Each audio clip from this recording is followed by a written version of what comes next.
Hey everyone, welcome to the channel. So आज का chapter है द लिविंग वर्ल्ड और टॉपिक है diversity in the living world. So it would be nice अगर आप NCERT निकालो और साथ में रीड करो, अदरवाइज समझ में नहीं आएगा। लास्ट लेक्चर में हमने देखा इंट्रोडक्शन कि लाइफ से रिलेटेड हम क्वेश्चन पूछ रहे हैं कि भाई लाइफ क्या है, लिविंग और नॉन लिविंग अलग कैसे है, पर्पस क्या है लाइफ का, ठीक है। जो माउंटेन्स हैं, जो डेजर्ट है, वहाँ पे भी लोग रहते हैं, ठीक है। ये सारे क्वेश्चंस उसमें पूछे गए थे। अब हम रियल टॉपिक स्टार्ट करते हैं। If you look around you you will see a large variety of living organism. मतलब अपने चारों ओर देखो, मतलब अगर रूम में बैठो तब तो मत ही देखो भाई, थोड़ा बाहर निकलो तो अलग अलग तरह के लिविंग ऑर्गेनिज्म आपको दिखेंगे। बीट पॉटेड प्लांट, गमले में पौधा लगा हुआ है। इंसेक्ट, आपका चींटी जा रहा है, आपका कॉकरोच जा रहा है। बर्ड, कौआ काँव काँव कर रहा है। योर पेट्स, कुत्ता भौंक रहा है। और कैट, ठीक है। और अदर एनिमल एंड प्लांट्स, ठीक है। अगर अपने चारों ओर देखोगे तो आपको अलग अलग तरह के लाइफ फॉर्म दिखेंगे, ठीक है। There are also several organism that you cannot see with your naked eye, ठीक है। अब कई ऐसे ऑर्गेनिज्म हैं, कई ऐसे जीव जंतु हैं जिसे आप अपने आंखों से नहीं देख सकते, नेकेड आई से नहीं देख सकते, but they are all around you, लेकिन वो आपके ही चारों ओर है। If you were to increase the area that you make, अब ये किसकी बात कर रहा है कि जिसको आप देख नहीं पा रहे हो। माइक्रो ऑर्गेनिज्म, बैक्टीरिया की बात कर रहा है भाई। प्रोटोजोआ की बात कर रहे हैं जिसको आप देख नहीं पा रहे हो, लेकिन वो हैं, वो इतने छोटे हैं कि आप देख ही नहीं पा रहे हो। आपको उनको देखने के लिए इंस्ट्रूमेंट की ज़रूरत होगी, which is microscope. If you were to increase the area, अगर आप क्षेत्रफल बढ़ा दें, that you make observation in, मान लो अभी अभी तुम जो है अपने पार्क में देख रहे थे, अब इसका साइज बढ़ा दो, अब अपने सिटी में देख रहे हो, ये बोल रहा है। The range and variety of organism that you see would increase, तो जो वैरायटी है ऑर्गेनिज्म का वो बढ़ जाएगा, ठीक है। मान लो इतने एरिया में केवल कुत्तों की वैरायटी दिख रही थी, अब यहाँ पे तुमको एलिफेंट भी दिखने लगे, ऐसी पॉसिबिलिटी है। Obviously if you were to visit a dense forest, अब मान लो कि तुम एक घना जंगल देख रहे हो, you would probably see a much greater number and kinds of living organism in it. तो वहाँ पे तुम अलग अलग तरह की, मतलब ज़्यादा अलग अलग तरह की ऑर्गेनिज्म को देखोगे, ठीक है। मतलब ढेर सारे, पहले तो अगर घना जंगल है तो उसमें ढेर सारे पौधे होंगे, पौधे यानी छोटे से लेके बड़े बड़े तक, ठीक है।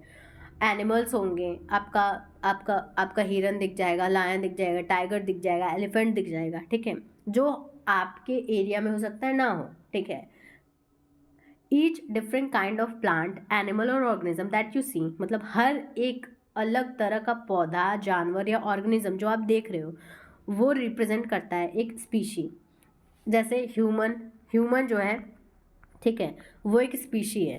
कैट वो एक स्पीशी है, ठीक है। डॉग वो एक स्पीशी है। समझ गए, समझ गए ना। डॉग और कैट अलग हैं, वो दोनों सेम स्पीशी नहीं है। The number of species that are known and described range between 1.7 to 1.8 million, मतलब कि जो स्पीशी का जो नंबर जो हम जानते हैं और जिसको डिस्क्राइब कर दिया गया है कि जैसे ह्यूमन ऐसा होता है, ठीक है।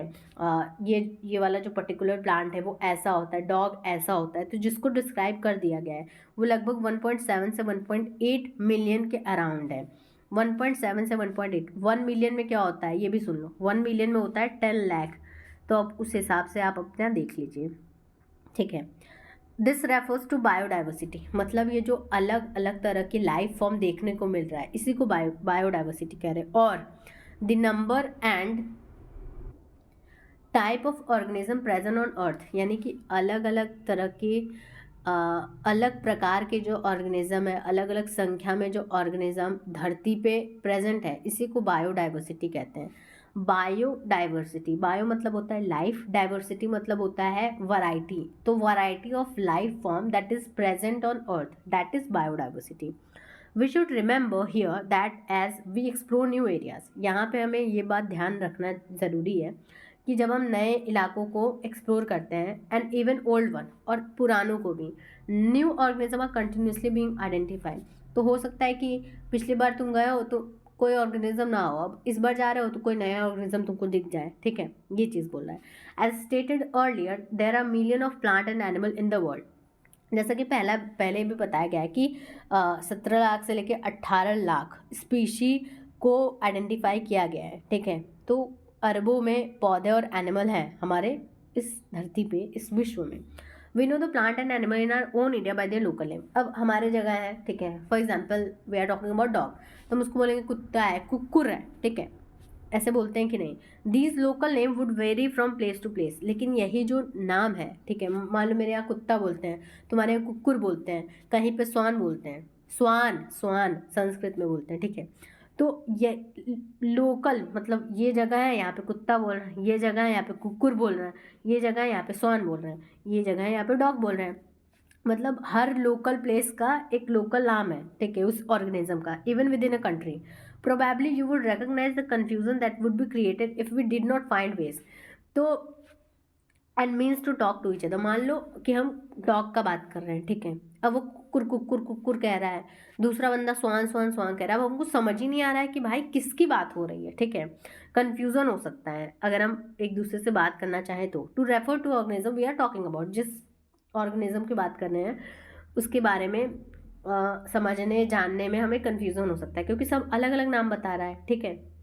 इसीलिए इसी कन्फ्यूजन को दूर करने के लिए there is a need to standardise the naming of living organism.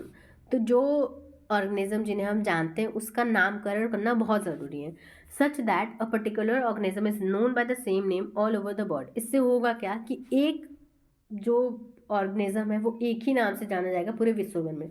अब इसमें एग्जाम्पल दिया है मैंगो का। मैंगो को इंग्लिश में तो मैंगो बोलते हैं, हिंदी में बोलते हैं आम, कहीं पे कुछ बोलते होंगे, ठीक है। मतलब हमारे देश की बात कर लो, अलग अलग स्टेट है और हर एक स्टेट में अलग अलग नाम बुलाया जाता होगा आम का, लेकिन इन्होंने बोला, साइंटिस्टों ने बोला कि भाई एक ही नाम से जाना जाए। अगर हम बोल रहे हैं मैंजीफेरा इंडिका, इसका मतलब होना चाहिए कि हम मैंगो की बात करें, किसी और चीज़ की बात नहीं कर रहे हैं। दिस प्रोसेस कॉल्ड नॉमेनक्लेचर, यानी कि साइंटिफिकली नाम देना, that is nomenclature. Nomenclature, obviously nomenclature or naming is only possible when the organism is described correctly। अब नाम तभी आप दोगे जब उसके लक्षण आपको अच्छे से पता होगा कि भाई इसके दो मुंह हैं, सॉरी इसका एक मुंह है, दो दो आँखें हैं, दो कान हैं, ठीक है, ह्यूमंस की बात कर रहे हैं, तो अच्छे से आप सोच पाओगे कि इसका नाम क्या रखा जाए। And we know to what organism the name is attached to, और हमको पता हो कि गाय को नाम दे रहे हैं या भैंस को दे रहे हैं। This is identification. In order to facilitate this study, number of scientists have established procedure to assign a scientific name। अब ताकि हम पढ़ सकें, ठीक है, अच्छे से, तो जो साइंटिस्ट लोग हैं उन्होंने एक प्रोसीजर बनाया है ताकि हम साइंटिफिक नेम दे सकें हर एक ऑर्गेनिज्म को। This is acceptable to biologist all over the world, और जितने भी बायोलॉजी के स्टूडेंट हैं, जो बायोलॉजी के करता धरता है, सब ने माना है इस सिस्टम को, ठीक है, ये जो नियम कानून बनाया गया है नाम देने का। फॉर प्लांट्स के लिए scientific name are based on agreed principle and criteria which are provided in international code for botanical nomenclature. मतलब पौधों का नामकरण ये भाई साहब की कमेटी करेगी, ये फुल फॉर्म याद करना बहुत इंपॉर्टेंट है। You may ask how are animal name. अब तुम पूछोगे कि पौधों का हो गया, भाई जानवरों को बताओ, तो जानवरों के लिए भी है। Animal taxonomist have evolve international code of zoological nomenclature ICGN ZN, ठीक है, तो एनिमल्स का इनके थ्रू होगा और जो प्लांट्स हैं उनका इनके थ्रू होगा। The scientist name ensure that each organism has only one name. Scientific name जो है, इससे क्या होगा कि हर एक ऑर्गेनिज्म का एक ही नाम होगा। आप चार नाम रख सकते हो अपने हिसाब से, लेकिन साइंटिफिक नेम केवल एक ही होगा, और जब साइंटिफिक नेम को बोला जाएगा तो उसका मतलब वही होगा। अब कूल इंग्लिश का वर्ड है कूल, ठीक है, कूल का मतलब क्या होता है? ठंडा, लेकिन कूल का मतलब होता है कि भाई साहब तुम बहुत कूल हो, मतलब एक कैरेक्टर को स्पेसिफाई करने के लिए भी बोल दिया जा रहा है। तो एक ही नाम के कई मतलब हो गए, ठीक है, एक ही वर्ड के कई मतलब हो गए, तो ऐसा साइंटिफिक नेम वाला नहीं होता। Description of any other organism should enable the people in any part of the world to arrive at the same name. मान लो हम बता रहे हैं कि भाई जो ये बंदा होता है, ठीक है, इसके दो हाथ होते हैं, इसमें मेमोरी ग्लैंड्स होते हैं, इसमें हेयर्स होते हैं, ठीक है, आप ये कैरेक्टरिस्टिक बता रहे हो तो उसको समझ में आ जाएगा, अच्छा होमोसेपियन की बात कर रहा है। साइंटिफिक नेम टफ है, हमारे लिए तो टफ है, बट ये लोग जो बनाए तो उनके लिए तो सही है। They also ensure that such a name has not been use by any other known organism. अब इनके दिमाग में ये रहता है कि जो नाम पहले दे दिया गया है वो दूसरे ऑर्गेनिज्म को ना दिया जाए। अब मान लो टाइगर को दे दिया गया है पैंथेरा टाइग्रेस, ठीक है, आपका लेपर्ड आया तो उसको पैंथेरा टाइग्रिस नहीं बोलेंगे, उसको पैंथेरा लियो बोलेंगे, इस तरह से नाम लिया जाता है. So yeah, that is it. We'll talk about binomial nomenclature in the next video.